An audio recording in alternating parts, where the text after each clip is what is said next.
Captain's log. Stardate. Sometime after Microsoft introduced the latest update to break the latest thing we were trying to fix for our client.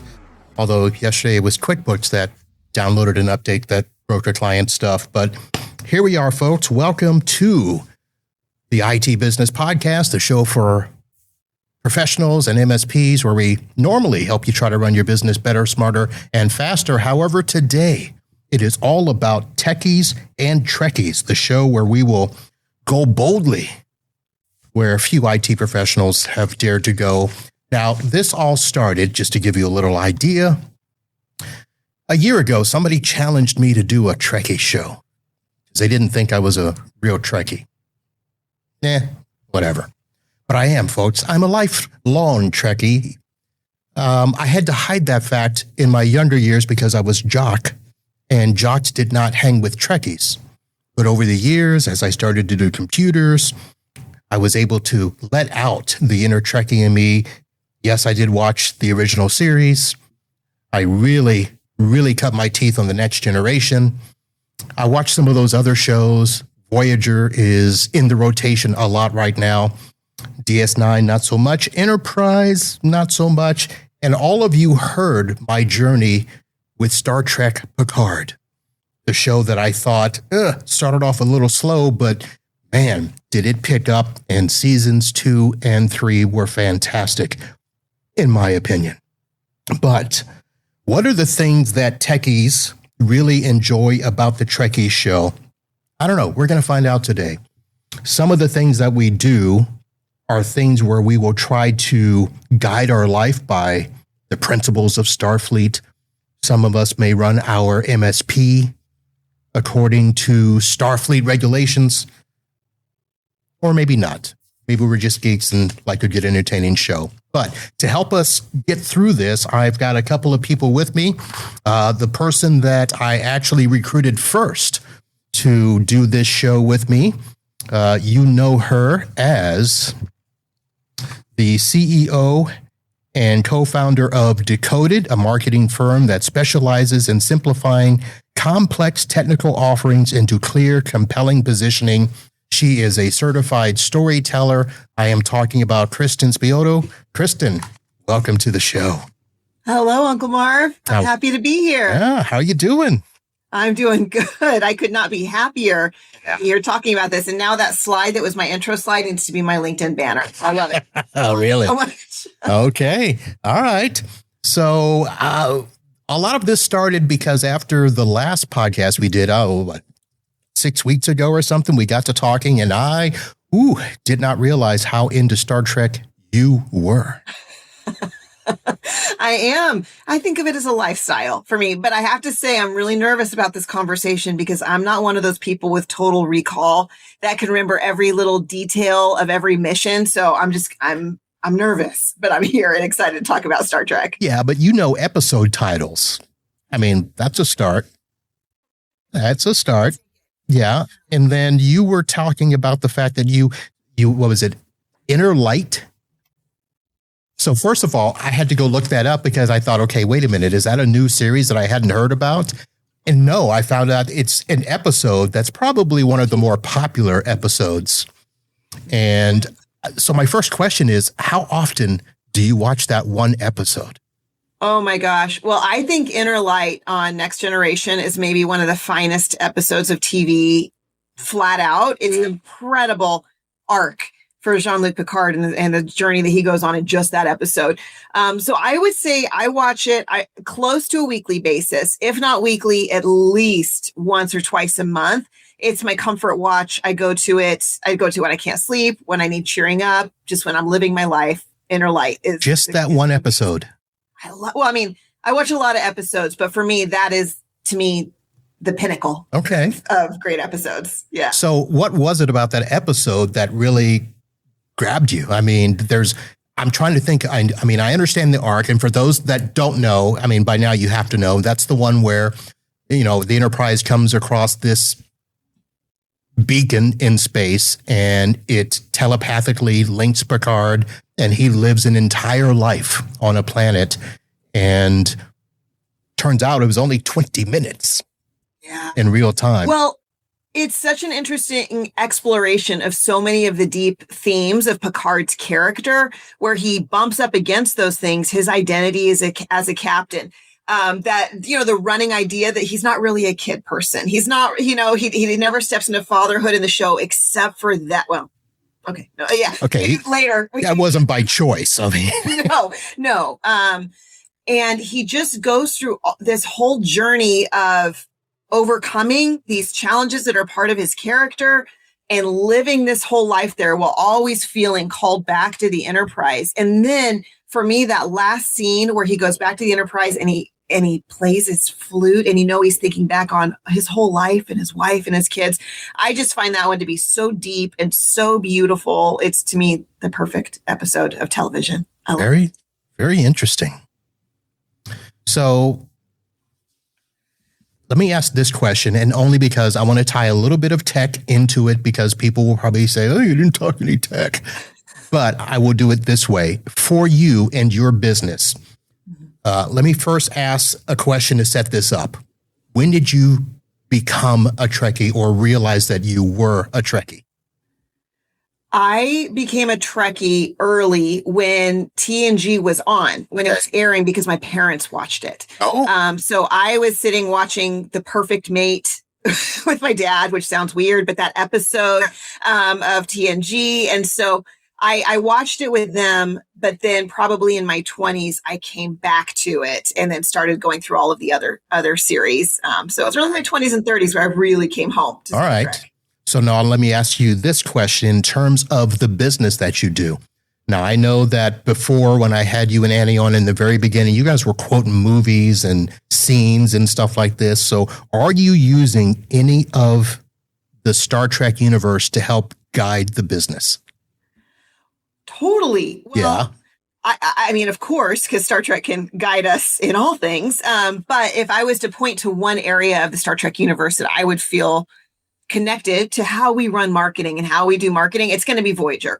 Voyager, I think, is such an incredible series, and specifically because the goal is so clear, seemingly, which is to get home. So you have this North Star goal that you are always aiming for. So in business, whenever we write these marketing roadmaps, we always start it with our North Star goal. What are we aiming for? So that's crystal clear. But the goal isn't the only thing that matters. The journey and how you get there matters, which is what we discover in Voyager. And I believe that wholeheartedly with marketing, which is the way that we get there and how we do it with our teams matters as much as that North Star goal. All right.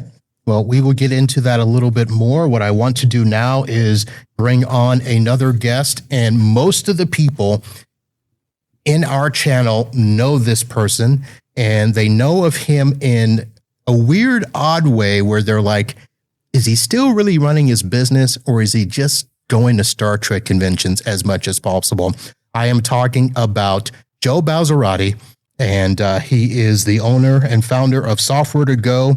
But in reality, he is probably the most Star Trek aficionado that most of us know. Joe, welcome to the show. Hello. Interesting intro there. Thank you. Well, I didn't read it off of AI, if that's what you're wondering. So, Joe, let me start by this. I said, most everybody knows you. You're very prominent in the ASCII group. And I think every time I've seen you at a conference, Star Trek has come up in some form or fashion of you talking about where you've gone, what you've done, and all of that stuff.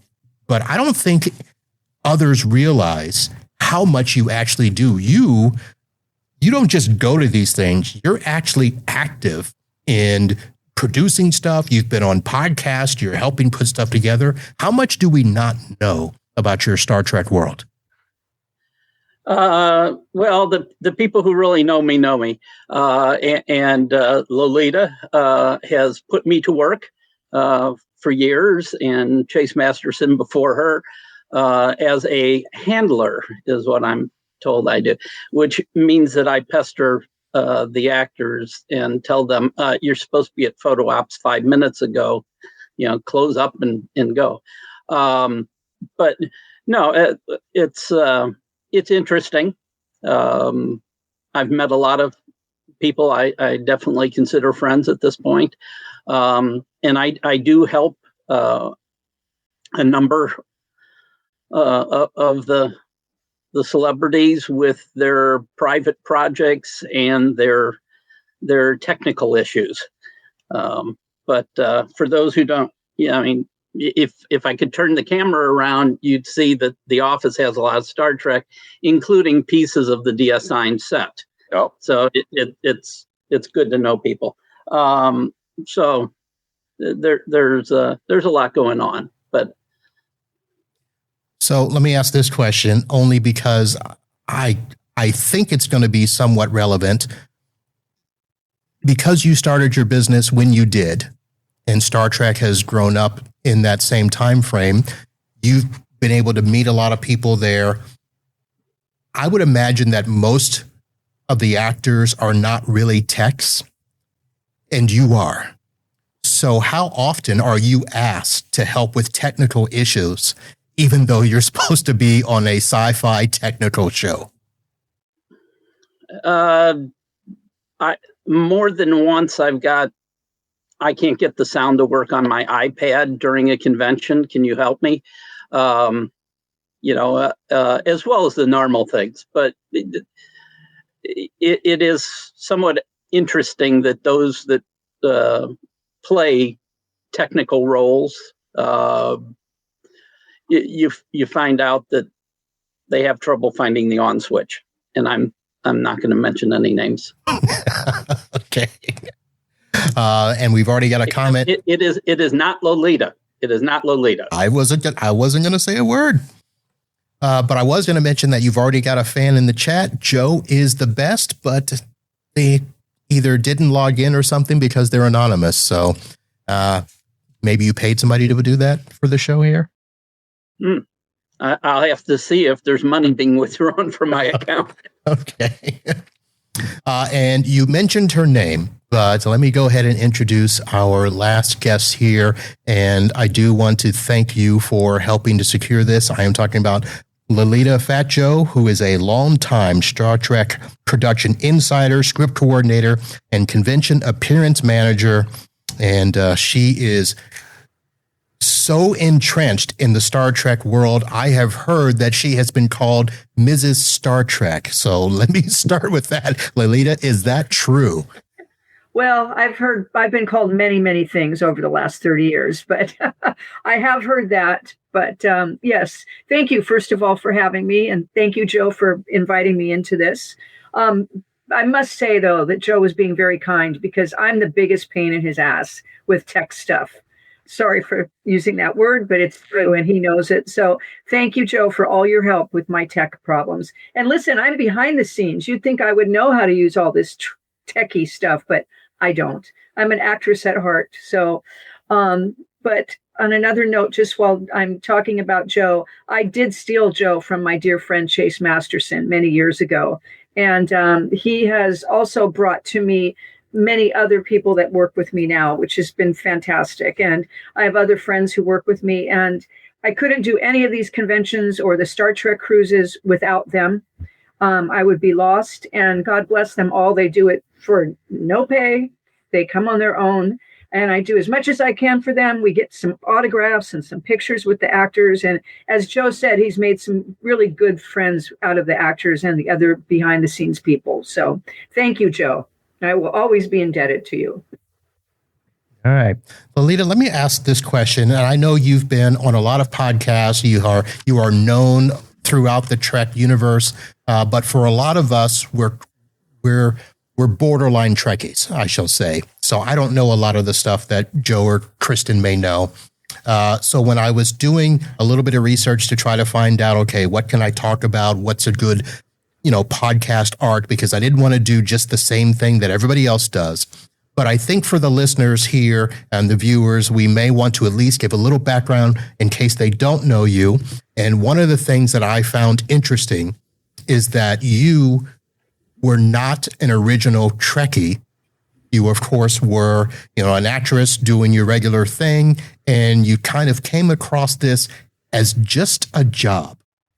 It's absolutely true. I will give you the story in a short version because there's a long version. But in 1987, 86, 87, there was a big writers' strike in Hollywood, as we see happens every few years. And I was an actress. I was much younger then, much, much younger, and not a Star Trek fan at all. I grew up, I loved Lost in Space. So that was my kind of thing in that world. But anyway, I went to work for an employment agency, and they put me to work in a factory. And every day I would go and I was typing these legal forms. Remember when we had the white out and the pink out and the yellow out? Yeah. So that's what I was doing to make money when there was no work in Hollywood. So as soon as the strike ended, the employment agent called me and he said, "What do you want to do?" I said, "Get me out of this factory, please." But I knew that it was going to take a couple weeks at least for the production offices to get back up and running. You know, everybody's been out of work for months. So I said to him, if you could find me a job for a day or two at the most at Paramount, because I lived walking distance from Paramount, I'd consider taking it just to get back on my feet in the studios. He called me back and he said he had 3 jobs in writing departments. And I said, okay, never worked in a writing department. I have no idea. But one of them was for Cheers. And I thought, well, that could be fun. One of them was for The Next Generation. And one of them was, I don't even remember now. And I said, well, The Next Generation sounds interesting because I had taken acting classes from Patrick Stewart. And I was friends with Jonathan Frakes from the Hollywood Softball League. So, and this was, like I said, after the first season of Next Gen. I'd never seen the show, but that didn't matter. I thought it would be fun to see them for a day. So I asked him, what do I need to do if I take this job? And he said, you need to type scripts. And I thought, okay, I've never done that in my life, but I know what a script looks like because the writers were still using long yellow legal pads. They didn't have computers yet. They were using Selectric typewriters or yellow legal pads. So they were just getting computer systems. I said, okay, I guess I could type a script. What else do I need to know? You need to know something called Microsoft Word. No idea what that was. I'm an actress. You know, I went to college, but I never used a computer. So I called my best friend who worked for Ralph Edwards Productions. And I said, John, do you know what Microsoft Word is?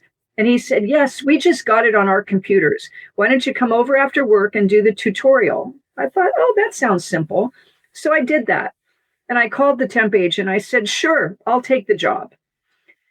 So I remember it was a really bright, sunny day, and everybody's so happy to be back at the studio. And for those of you who have been to Paramount on the tour, Gene Roddenberry had his writers and himself housed in the building called the Hart Building. It was an old 4-story building. It's still there. It only has one door in and one door out and a very long, dark hallway. And there's 4 offices on each side of this long hallway. So I walk in and I'm in my little mini skirt. You know, it's like I said, 30 plus years ago. And I open the door and I did know who Gene Roddenberry was, by the way. And I see Gene Roddenberry standing there on the right side, right out of this door. And then another man and another man and another man. There was 8 men standing outside each of those offices. And I'll never forget it to this day. The guy on the left, who I had no idea who it was, he said, oh, thank God, you must be the Microsoft Word expert. And I said, yes, I am. And that was the best acting job I ever did in my life because I was there for 15 years and I had no idea what Microsoft Word was or how to type a script. But I faked it till I made it. So, yeah, it was. It just goes to show you don't know where your life is going to go. Sometimes you have no control over it. You have to make a decision at some point. I did have to decide once I started to get comfortable there and was making friends and got involved in the conventions, which is another story. I had to decide if I wanted to stay or if I wanted to get back to acting. That was a tough decision, but I have no regrets about staying because it became my life now, 30 some odd years later. Wow. So very interesting story. Yeah. Yeah. All right. And how did you said you stole Joe. So how did you meet him and know that he was decent enough in what he did to steal him away? Well, my dear friend Chase Masterson, who played Lita, the Dabo girl, who was actually named after me, by the way, just an aside. I've been friends with Chase and I've represented her for years as her convention manager. But Joe would be working with Chase on her coalition. He can talk a little bit about that for her. But he was at the conventions a lot. And I watched him and I thought, this guy's really smart. And my staff was growing. I had 30 somewhat clients, including Chase, but she only needed one helper. I needed somebody who could come with me and really get in some other people and Joe really takes charge of my group, which I appreciate more than anything. So I kind of just talked to him, I think one day. I don't really remember exactly how it happened, and made him an offer he couldn't refuse, I suppose. But we're all still good friends. He still helps out Chase when he can, but he's my guy. So. All right. And Joe, let's kind of circle back to how you got so ingrained in these conferences. I get going to conferences over and over and over, but going to the point that people start, seeking you out for stuff. How did that turn about? Yeah, I don't know. I will tell you the first time I met Lolita was at a Chicago conference, and Chase's plane was late. And she's texting me, and they wouldn't let me in because they didn't know who the heck I was. And so I was like, well, how do I get hold of Lolita? And, so I text her, and I see this force of nature coming down the hallway, from the convention floor out. And she's, are you Joe? It's like, yeah, let him in. And that was how we met. So, that's right. All right. Yep. So, Kirsten, where do you see yourself on this spectrum of Star Trek aficionados from Joe to Lolita? Where do you fit in there? Do you attend the conferences or? Well, one, I'm envious and want to know how I sign up to help out. So that's where I am. So I have been to convention. Always looking for good help, by the way. And if you're in California, we should talk. We will be talking for sure. We've been to conventions, love conventions. We went to one in Vegas a couple of years ago. That was pretty excellent. So yeah, I'm right there with the conventions and love them very much. All right. So I attend a lot of tech conventions. I've never, and I'm going to say this, be nice, folks. I have never attended a Trek conference. I've never attended anything like that, especially if you have to dress up. My last Halloween costume party was because my wife asked me to, and I said never again. So the idea of going to a Star Trek convention and dressing up is something I never wanted to do. You do not have to dress up. And Marv, I think it's time to take this show on the road. We need to record live. You want me to come out to I'm sure they've got better podcast and better, live television stuff to record from a conference than my podcast. I'll have to dress up though, right? I mean, I can't resist buying all the t-shirts. Yeah, my t-shirt that I bought at the convention that we went to said 7 of 9, more like 10 out of 10. And that's my favorite Star Trek t-shirt that I have. Yeah. Yeah. You definitely don't have to dress up. Believe me. All right. So normally I have a checklist of talking points and questions, but I want to give you guys the opportunity to ask questions yourselves, or if you have something that you wanted to talk about that maybe I didn't bring up myself. Who would like to start? Well, I'd like to go ahead. Oh, I'll kick. No, that's fine. I mean, yeah, if we're taking questions from the audience too, but you two have such experience that I'm so curious. What we all have special episodes to us is in my intro. I couldn't help but get into, and I have several that are just near and dear to my heart. What are your and Lolita? I'm curious because since you've worked on the shows, if you find yourself going to those as a point of rewatch or comfort, or you know how the sausage is made, so you don't. So I'd love to hear what episodes jump out to you and what it's like for you. Well, I will tell you that I do have favorite episodes, but I have never watched all of the episodes by any means. And I used to go to conventions when I was still working on the show, and fans would say, oh my gosh, there's this new novel out. Have you read it yet? And I would nicely say, no, really, can you imagine going home? You have 16 hours, you're looking at a Star Trek script. You don't want to go home and read a Star Trek novel. That's just me. But so there's many episodes that I've never seen, but the ones that are near and dear to my heart, I have seen.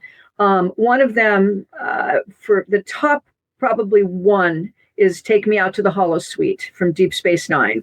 And for those of you who don't know what that is, that's when we actually got to go on location to Loyola Marymount, and the actors got to play baseball. And it was just so much fun. And anytime that we could get out and go on location was rare, first of all.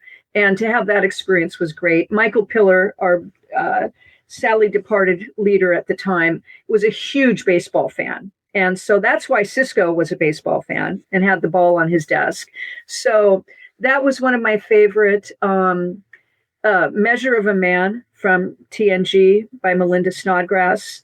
And I think to wind up, my deep to my heart for many reasons was the last episode of Deep Space Nine, For What We Leave Behind. It was so emotional and such an amazing 7 years. And for all of us to be able to be in that last episode as extras in Vic's lounge, it was just special. And that's because of Ira Stephen Bear, who made that all possible. So, but there's an inner light. I always think of Picard playing the flute. I mean, you could go on and on and on. And for me, it's so interesting because I saw these things grow from a little storyline to a full-on script and then produced. So there's just so much wonderful work there. I mean, you really can't put a pin in all of it. So, Joe? Well, I mean, I started watching the originals. The elementary school was basically our backyard. I opened up the gate and went there. And all the reruns were on, and it started with Lost in Space. And I'm like, okay, how did they get all that stuff in the Jupiter 2? My brain just never could buy into it, and left the TV on afterwards. And there's another space show, and I don't remember which episode it was, but it's like, this one makes sense, and that was it. So it was probably 1976 or 77 when I started watching, but. So the original series always has a place for me, and DS9 now absolutely has a place for me because I know the vast majority of those actors and knowing the backstories and the people, that makes a difference too. But I have to say, the Doomsday Machine, I just Scotty saves the day, and as Kirk says, earns his pay for the week.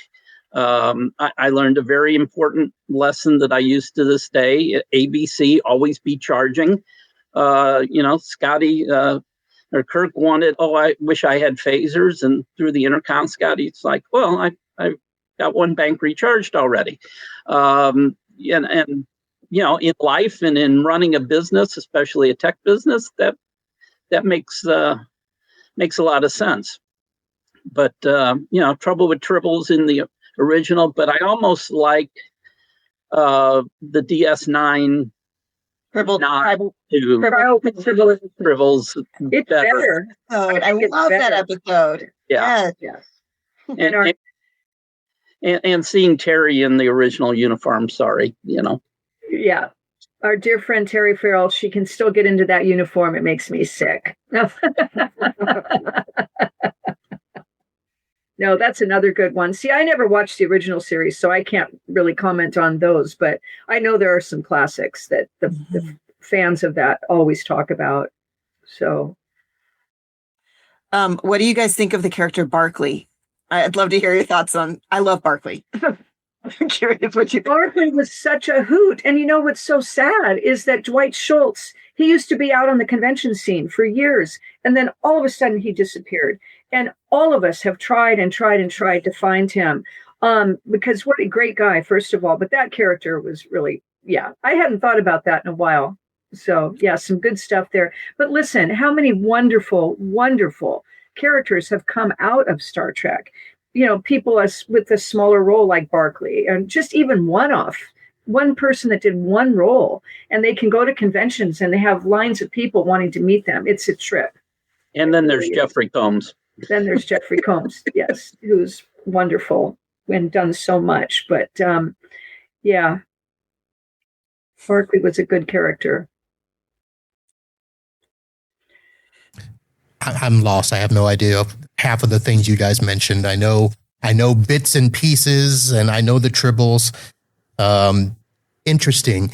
So you mentioned uniform, and I know that this probably gets talked about a lot, but the uniforms have always been a weird thing from the original show where they were all scratchy polyester and stuff. And then the TNG, of course, the college drinking game was made every time Jean-Luc Picard would stand up and straighten out his shirt and everything. And then you get to Voyager, and then you've got a 7 of 9. Mm-hmm. What was up with that? That was more than a costume. Yeah. That was a machine, honestly. Yeah. I mean, if you've ever had a chance to listen to Jerry talk about wearing that thing, that poor woman, God bless her. I mean, that was like wearing a suit of armor every single day. So uncomfortable. Yeah. Built beautifully by Bob Blackman, our wonderful costume designer. But between that and the makeup, she was a saint, honestly, to take that on. And still willing to go back and do it 25 years later for Picard. Unbelievable. Yeah. Didn't her and Brent Spiner both have similar things where he had to go through a lot of that as well, trying to maintain that Data persona? Yes, but at least his costume wasn't made of armor. He had a regular Starfleet costume. Most of Brent's thing was that makeup that he had to endure, right? And the contacts, which a lot of them did, but and that posture. Brent that was a tough role to play, for sure. But I think Jerry and anybody who's played a Borg like Alice Krieger or Susanna Thompson, those costumes by far were just horrible to wear, but classic. Absolutely classic. So, yeah. So let me change the subject and throw in some, I don't know if it's going to be controversy or not, but the last big news that I've heard, and I know there's a bunch out there, but I had been waiting and waiting for the next Star Trek movie based on the Kelvin timeline. And I just found out last week that ain't happening. And it was kind of a bummer because I thought they had done a really good job of rebooting that timeline. And then, I'm not going to get into the politics of the reasons as to why, but the fact that they're not going to do it. And now that they've decided to go into another direction, what do you guys think about that? I'll just throw it out from my point of view first. I think those movies were great. But I am not at all surprised they're not doing it for many reasons. One of them is so many of those actors are movie stars now, TV stars, and to get them to sign up for 9 months to do a movie, I don't think they could have ever pulled it off that way. Also, there's been a huge regime change, sadly, when it comes to Star Trek. There is not 1 ounce of Star Trek shot on the Paramount lot, and that is a sin. It's all done in Canada. Picard was done in Los Angeles, but out in Simi Valley area because Patrick refused to go to Canada. But other than that, what used to be home to Star Trek is no longer. And the people, quite honestly, I don't care. Nobody's going to fire me anymore. The people that run it now don't care. They do not care about the past or the history. And I think it's very sad. And this is one of the things I'm very involved in the Star Trek documentaries with 455 films. And our last one we put out was the Voyager documentary, which was an amazing thing to work on. But it's a different, what we call the legacy shows now, which were everything from the original series through Enterprise. It was a whole different world. These new shows, whether you like them or not, I've never seen them. They're just not the same. They're not run by the same people. They're not run in the same way. So I'm sad for the people that really wanted to see those movies, but I'm not surprised it's not happening. I enjoyed that first movie quite a bit. I don't know that I felt super hungry for more of those movies, because what I love about Star Trek is the exploring of new worlds, specifically the episodic nature of them. That's why I actually I love Strange New Worlds. Discovery, I liked it first, and then I kind of fell off. But Strange New Worlds, I am a super fan of, because I feel like it's recaptured some of the magic of just week to week. We're exploring things. Doesn't have to be some big epic story, even though there's some through lines. I don't want to speak for Star Trek fandom, but as a fan, that's what I love and felt really hungry for. So I actually felt okay with the shift of focus back to some of those shows, not exploring some new worlds. Even though it's revisiting old characters, it's doing it through a really interesting way, like Pike and some of those characters. Joe? Yeah, the movies, the Kelvin movies, I mean, they were space epics and shoot 'em ups. How many times J.J. Abrams want to destroy the Enterprise? And that, I mean, it was a big deal when the Enterprise blew up the first time, because the Enterprise was one of the most important characters in the show. Yep. So they were enjoyable to watch, but for me, I never really got into them. I will agree, Strange New Worlds, Discovery did not do it for me. My wife is not a gigantic Star Trek fan, as Lolita knows. She puts up with a lot of it for me. But when we were watching Discovery, she's like, how did Michael get into Starfleet? Don't they have any psych exam or something? It was that obvious that this is such a flawed character, and you don't really want your head character crying in every episode. Okay, I said it. So Discovery just never did it for me. Strange New Worlds, whole different story, because they know the old. They keep putting Easter eggs in. There are good stories. And, even though one was a musical episode, you have to remember one of the originals, could be classified that way too, the apple. Or I'm sorry, not the apple, the way to Eden. But, I mean, they try things with Strange New Worlds, and it's not, the characters and you care about them. I did not have that happen in Discovery. Hell, you never even knew the chief engineer's name for multiple seasons. So, the movies, that opens it up, and hopefully, I'd love the Strange New Worlds people to somehow get into the movies, or at least those running that show to have some input would be nice. I will say. Oh, sorry, Marv. Go ahead. I was going to say, I was going to ask, what would you guys say to get me to watch Strange New Worlds? Because I almost lost it after Discovery. I could not get with it, and it just was the way that they portrayed the Klingons, and Michael Burnham was just a mess and all of that. And then they tried to do the alternate universes thing, and that's when I'm like, that's it for me. The Kelvin timeline, the first two movies I thought were okay. I mean, the first one was really good. My wife actually liked that, and she is not a Star Trek fan at any means. Star Trek, the second one, she understood because of Khan. And so that was a good retake on Khan. But the third one, again, just like with the original movies and stuff, there's always one that kind of takes a dip.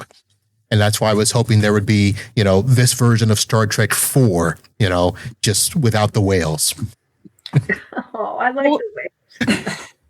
What I think is so cool about Strange New Worlds is it recaptures some of the past magic of Star Trek, where it's a little bit subversive, and it's taking things that are happening in our actual lives, and you see it through the lens of this deeply optimistic future, and gives you a chance to examine and ask big questions. And I think that's why Star Trek has been so great over the years, is because you're at like Measure of a Man. What's the one, the ethics the ethics one where Worf like breaks his back and there's some deep questions that are being asked, deep and timely questions, but it's all through this optimistic lens, which, I mean, we could use more of these days in this world, with a deep hope and a belief that this is solvable and we're going to get there. So I think that's why Strange New Worlds is working so well, because it's captured that magic and that filter again, which is what I love about all the series so much. Yeah. And of course, that's why they canceled it. Wait, they didn't cancel it. They didn't cancel Strange New Worlds, did they? Oh, you're about to break my heart. Is it really? I thought they were doing like 5 seasons or. Yeah, but they said that's it after 5. Oh, yeah. It's never. No one's ever going to do 7 seasons like we used to do. I was going to say, isn't 7 the magic number? 7 was until Enterprise. Well, that wasn't. That was a different reason, I think. I think I don't know. I think it failed because I didn't work on it. Agreed. I just have to say about Strange New Worlds, I've never seen it, but listening to fans, I've never seen any of the new shows, but listening to fans, for hours and hours at these conventions and podcasts and whatever else I do and documentaries and my whole world, is that the Strange New Worlds does seem to really be the biggest hit out of all of these new shows, except for Lower Decks, which is different, obviously. People were really sad that got canceled. Now I know we're waiting for this new Starfleet Academy with Bob Picardo. Hopefully will do well, but nothing is ever going to run 7 seasons like we did. And first of all, TV has changed so much. Nobody does 26 episodes of anything anymore like we did. We look, all of us that worked on those shows look back and think we were insane. We're only doing 26 episodes of one show, but many of us worked on both shows at the same time, and also the movies for the next gen at the same time. So I would never be able to do that now. It would kill me. But TV in general has just taken such a shift. So, Lolita, how hectic was your life to be doing all of that? It was insane. How did you manage? I was young and pretty much single. And we would wrap on a Friday night very late, and I'd get on a red eye and go all over wherever. Back in those days, there was conventions everywhere in this country. Creation Entertainment had 3 conventions every weekend somewhere. And so we'd get on a plane Friday night, fly back Sunday night, and show up to work Monday morning and work another 16 hours. That's why I'm saying I could not do it now, but it was the glory days. It was wonderful. And I have so much love for it, and absolutely no regret, as I said earlier, of making that choice to stay there and get involved. Yeah. So you mentioned, having to do stuff on paper and electric typewriters and stuff like that. If we were to take the tech that's available today and put it back in those days, how much easier do you think life would have been, or what would have been like some major things that would be different? Well, you're talking to someone who knows not much about the tech of today, by the way. Joe will help you. He'll jump in here. But I guess I don't know, what can you do to make looking at somebody's long yellow legal pad easier to decipher? That I don't know the answer to. But as things did progress on, when we got better computers and this and that, it did get a lot easier. Once the writers started using computers, life was so much better because we didn't have to sit and retype their scratch. So, but I don't know. I don't know what today. I think the one thing that must be completely different is that we would have to have messengers on hold until midnight, 1 a.m, to physically go to the actors' houses to take the pages for the next day. Well, of course, we don't have to do that anymore. Everything's done electronically. So I probably put a lot of messenger services out of work, I suppose. But so I guess those kind of things make a difference now, I would assume. I don't know. I've not been in that part of the business for so long that it's hard to even know what it's like now. I'm sure there's so many different script programs that people use and all kinds of stuff that I'm not aware of, and that's fine. Yeah. Joe, what do you think? Well, I think for the nuts and bolts behind, I mean, it's still, typing. It's still word processing. But, in front of the screen, that's a whole other story. I mean, again, if Strange New Worlds with that studio up in Toronto has that video wall, where it's not even a green screen anymore. They can project in real time another world there, and the actors can actually see it and interact. So I think from the actor standpoint, that's a monumental change, that they don't have to react to their imagination. They've got something tangible they can see. That's very true. From that point of view, yes, there's a lot of changes, although we have to be careful because we don't want AI to take over actors' jobs. And that's the scary part of what's happening now. And we were on a Zoom the other day with my 455 Films group, which is the documentary crew, talking about what you can do now with crowd scenes with AI. And I'm thinking, all these poor young actors who are starting out as extras, and they're taking so much, AI is taking so much work away from people. And that's what we fought against so hard last year with the strikes. So, I don't have a very good, feeling about that, what's happening in the business myself. So, and I just had a long conversation with an actor last night named Stephen Culp, who was on Enterprise, and he's a great guy. He's done a lot of work, and he could have retired, but the jobs keep coming in. But there's no auditions anymore. You don't go into a room and meet the producers and the other actors. You don't have any sense of camaraderie. Everything is done either on tape, or if you're lucky enough, you can have a Zoom meeting with the casting director. But in the old days, we would go in and we'd see all of the people we were up against, and you'd meet the producer and you'd get eye contact. And Kate Mulgrew to this day will say the reason she honestly believes that she got the role, besides she was the best for it, was that she looked at Rick Berman right in the eye and winked at him on her way out the door. And she said, I think that sealed the deal. So you don't have all this anymore. And I think it's tragic. I really do. And I feel sorry for young actors now that are trying out in this business. So, but I'm sure AI in many other ways is a fantastic thing, obviously. Well, we'll see as regulations start to roll out and the fight for regulating it is going to be interesting as well, but that is yet another show. Yes. Lolita, let me ask this question, because you're doing a lot of the conferences, the cruises, and all of stuff. I don't know if you and Joe have ever talked about the differences between those conferences and a regular tech conference where, we may get together and there's 5,000 of us and we'll go to a big venue like a Gaylord and stuff, and we've got our sessions and our big general meetings and stuff like that. What happens at those types of conferences, and logistically, what is it that you have to wrap your head around for those? Well, Joe can talk more about the tech conference compared, because I've never been to a tech conference, but with the Star Trek conventions, whenever you're dealing with talent, and I don't know if you deal with talent at your tech conferences, but this is the big focus, is that fans are there to be together and celebrate Star Trek, but they are there to meet these actors. So what's the most important part of that day is to make sure that these actors are accessible to the fans as best they can be, and that the actors fulfill what they need to do, signing the autographs, chatting. We have big talks in halls where you can get, I've been on stages with 30,000 fans. So you can have a convention as small as 50 people or 30,000. Everybody's there for the same reason. It's to meet the actors. Fans also really love to meet the behind the scenes people, because we've got different stories than the actors do.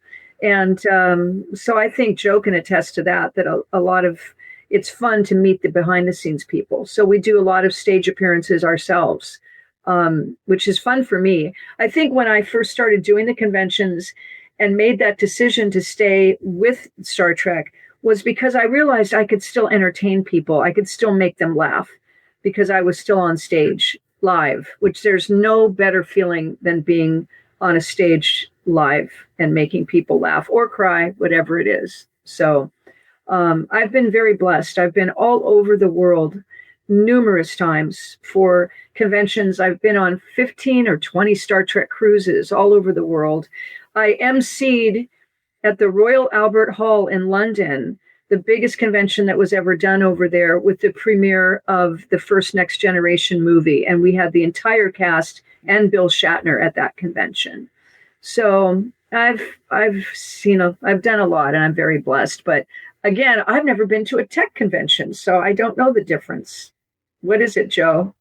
Well, the problem with the tech convention is they're not there to entertain you. Well, they think they are. Well, in some cases, there are a couple who maybe, but the Star Trek conventions are a lot of things going on at the same time, especially the big one in Vegas, where you've got basically 3 separate stages going at any one time. So if you're not interested in what's on the main stage, there'll be a more technical session going on a secondary stage, something. And it goes, it's 14 hours a day. Yeah. The dealer's room and the programming may start at, 8:30 or 9 in the morning. And, if you want Klingon karaoke, you may be there till midnight. Lord knows that Goran and Mortok will be there. And loving every minute of it. So, there is a difference there. And I would say that people at the Star Trek conventions are just generally happier to be there than our tech conventions. People tend to get happy during and after happy hour, but not until. The other thing I would say, and I have said it time and time again at Star Trek conventions and at tech conventions, is I am blessed that I end up in the lobby bar with the likes of Lolita and her gang. And the conversations at that point are exactly the same. And I can almost, interchange my tech colleagues and the actors back and forth, and it would work. So, in the end, everybody's really the same, no matter what you're doing. Once you get on a personal level, Yeah, you're true. You're talking about your kids or your favorite food or whatever it is. Yeah, I can see where that would be the same. Absolutely. Yeah, at the tech convention, at the lobby bar, you tend not to talk so much tech. And at the Star Trek convention, by the lobby bar time, you're not really talking Star Trek. Of course. That's right. Yeah. Kristen, let me ask you this question. It's going to be a little shift of gears. I'm trying to get a bunch of stuff in here. We're coming up to an hour, but I wanted to ask you, one of the things about your company is that you talk about story branding a lot. And it seems as though the Star Trek fandom is kind of a similar thing where all of this has been story branded. People are following that. Do you think that a lot of what the Star Trek fandom is something that you've been trying to bring into your business and, instill in MSPs? 100%. I mean, I think the connection there is that the Star Trek fandom connects with characters. I think that that's where, even when TNG kind of made the turn where it got really, really good, was when it started to anchor episodes on a specific character and get very, very focused on this is Data's day. Like, we're focusing on Data here. We're focusing on Worf here. That's where I think that series came alive, when it got so clear about who's the hero of this episode. And I think that's what people connect with. So with marketing, that's what we do, is we think about, how do you help position your customer as the hero of the story? And we just get very clear about that. We don't leave a lot of ambiguity there. We don't leave people to figure it out on their own. Clarity is the name of the game when it comes to marketing, which means we know what the hero wants. We're very clear on the problem, how to solve it, and what the successful outcome looks like and what they're avoiding. I think that's why Star Trek episodes are so comforting in some ways. I mean, there's some tough ones, but they're so comforting because that clarity of story is what shows up again and again. And you know what you're stepping into when you step into an episode, even if it's creatures you've never seen before or new plot lines, we know what game we're playing. And so that's I think a similarity to how we approach marketing. All right. Interesting. And if you had to explain to somebody you just met this love of Star Trek, what's the best way you think you could describe it? Oh, that's a good question. I mean, I would go back to what I said earlier. This love of Star Trek is because it is a combination of deep, deep imagination and creativity and hope. And so those two pieces, like that nexus of creativity and hope, and technology also, like it's such just so before its time on creative understanding about what technology could be and what it could do for humanity. I think, technology can do some bad stuff for humanity too, but this is a vision of what kind of good technology can bring and how what looks like when hope is infused in it. That I think is what keeps me coming back to, the series that I go back to again and again is just for a little hit of that, because I find it to be deeply inspiring and comforting at the same time. Well, that was Gene Roddenberry's, that was his focus, right? That was his philosophy. You hit it right on the head. I mean, especially the hope. Yep. Yeah. Very nice. Very nice. Yeah. From a technical standpoint, what I always, it's changed now because there are so many series, but when people would talk to me about it, and I said, the one thing is for the mid to late 60s to have the idea, think about what computers were then. And people extrapolating, what was going to be. And here you had all the technology and not a keyboard anywhere. And the idea that it was voice interactive and sensors and this kind of thing, but no keyboards. And to make that jump at that time, looking to the future, is amazing. Mm-hmm. That's true. Yeah. I read a book recently called The Subtle Art of Not Giving Up. I won't say it here on this podcast, and it was brilliant. But one of the big points in it was, heaven or happiness or joy don't come from the absence of problems. They come from solving better problems.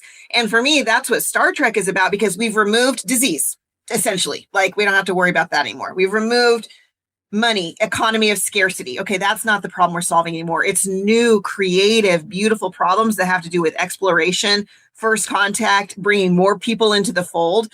So I think it's like the problems that show is solving are the ones that draw us in, because it's just solving the best problems on those shows. That's true. That's I like that. Speaking of first contact, well, you have to blow up a planet killer. Well, yeah, you have to, and you still have wars. Still, there are wars. Yeah. Cardassians are still out there doing their thing. I was just going to say the Dominion War is still there. I was going to do a thing off of First Contact, but let me do this. Lolita, tell us a little bit more about 455 Films and the documentaries that you've been doing, because, again, I'm on the border. I didn't even realize that was out there. So tell us about 455 Films. 455 Films, and please, everybody, Google it if you've never heard. Dave Zappone is the owner of 455. He started doing documentaries about 15 years ago with Bill Shatner. And they did quite a few that are very popular. He then went on to do For the Love of Spock with Adam Nimoy. And then he did, and that's when I joined him, was when he did the Deep Space Nine documentary, which was just an amazing film and still holds up so well. And we started doing the Voyager documentary in 2020 on the Star Trek cruise. And it was the only time, because of COVID striking days later, the only time that cast got their time together was on that cruise for that anniversary. So we waited through COVID, and it's taken us many years to get it done. We premiered the Voyager documentary a year ago, this last November, at LA, New York, and London. And right now we are still anxiously awaiting a sale so that we can get it out to everybody on DVD. And we've got so many extras to put in as well. And I was very fortunate. I was the talent coordinator for that project, but also I did the majority of the interviewing for it. So I probably interviewed over 70 people and all my old colleagues, all the actors. It was wonderful. And now we are doing a wonderful project that our hearts are in. It's a Michael Westmore, who is the famous makeup person that not only worked on Star Trek, but on many things. His family is a huge, they've been here since the 1800s in the makeup business. So we are working on that right now. And we hope to have that finished by hopefully a year from now. You should be able to see that for sure. We're waiting on a couple interviews. We have Robert De Niro has agreed to be interviewed because Michael did Rocky and many things with him. He also did all the Stallone movies back in the day. So Sylvester Stallone, during COVID, he actually sent us a video, but we want to go and see him in person, and he's invited us to his home. So I went to New York and interviewed Eric Stoltz because Michael won the Oscar for Mask. So it's been a project from our hearts. We don't make money doing these documentaries, by the way. It's a labor of love, but it's a lot of fun. And so 455, just keep your eye out there. And we're always looking for people. Joe is one of our biggest donates to us all the time. So Joe's been an associate producer on almost every one of those, I believe. And we do a lot of fun things with the fans that help us out. So thank you for asking. Very nice. I'll have a link to that in the show notes, 455films.com, and go and get your documentaries. All right, so let me do this to kind of close out here. Let me give you each an opportunity. We'll go around and give some last words, some thoughts, something that stuck out, or maybe one last question you'd like to ask. And we'll start in the order in which I brought you on. So, Kristen, we'll start with you. Okay, restate the question for me. Something that stuck out from this show. Whatever pops, whatever you want to say. Well, I think this has been such an honor to get to be here with the three of you. But Lolita and Joe, what a privilege and an honor, because for me, Star Trek has always been an ideal and something that I get to watch, but I don't get to talk with the people that are involved in it and up close and personal to it. So to get to be close to the human side of it has been really, really special. And what an honor for me today.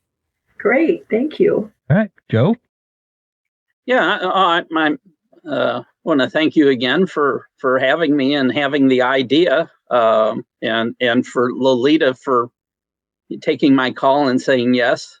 So, it's fun. I like straddling both worlds, and I was told that, kind of to your question earlier, do I actually work?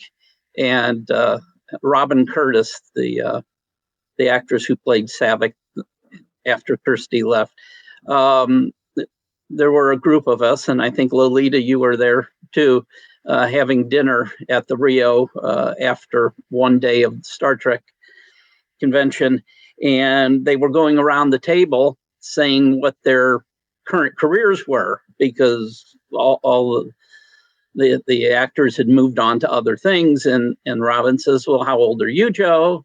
And I forget what year this was back then. I'm 50, whatever. And she said, oh, so when are you going to retire? And my answer was, I'm here for a week. I'm having dinner with, 4 lovely ladies. And my wife lets me. And back home, the staff's taking care of customers and making money. So, why would I retire? And Robin did the eyebrow thing and just said, that's logical, so that kind of summed it up. Yeah. Robin's so sweet.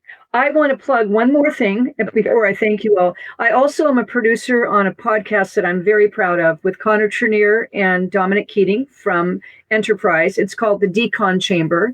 We've had some amazing guests. We're on a hiatus right now for the holidays, but please check that out too. The Decon Chamber. We have a lot of fun. We don't just do Star Trek. We try to broaden our horizon, which is fantastic. So please check that out. We would love to have you view that, anybody that's listening. Yeah, that is a great show. And the guests they have had, it's worth it. You want to see that. Yeah. So the Decon Chamber. So, but thank you all, Joe. Thank you for bringing me in. It was nice meeting the other two of you, and we shall be in touch, I hope. So, and have a wonderful holiday season. All right. Well, thank you all for doing this. And I will say that for people that still want to question me as to Star Wars versus Star Trek, I think by now you know I am a Trekkie diehard through and through. We will probably do more of these down the road, but what I don't want to do is try to duplicate what other shows are out there. There are a ton of Star Trek podcasts already. You mentioned the Decon Chamber. I believe that came after the Shuttle Pod, right? It did. That's much better. Much better. Okay. So I was, paying attention to all those to make sure, one, I got things right. Because people will, of course, let me know if I did not. But two, to find out what can I bring that's a little different than those. So hopefully we'll do that. But thank you very much. For those of you that are either watching in real time or will pay attention before the end of today. Today is December 16th. December 17th, which is Wednesday at 8 p.m. Eastern, is the last live podcast of the year for the IT Business Podcast. We will be doing our podcast awards. Voting is still open until 11:59 p.m. So if you head over to the website, itbusinesspodcast.com, click on the podcast awards at the top right, you can still vote for best episode, best guest, and best swag. And we will reveal those tomorrow night at the live show. And if you want to just come and hang out and watch, it will be a very different live show because there is no script, there are no rules, and there will be adult beverages. So who knows what will happen on that show. It should be fantastic. But that is going to do it for today. I want to thank my host, Kristen Spiota, Joe Balzerati, and Lolita Fat Joe for coming on and doing this. It has been a fantastic time. That will do it. We will see you all soon. And until then, holla.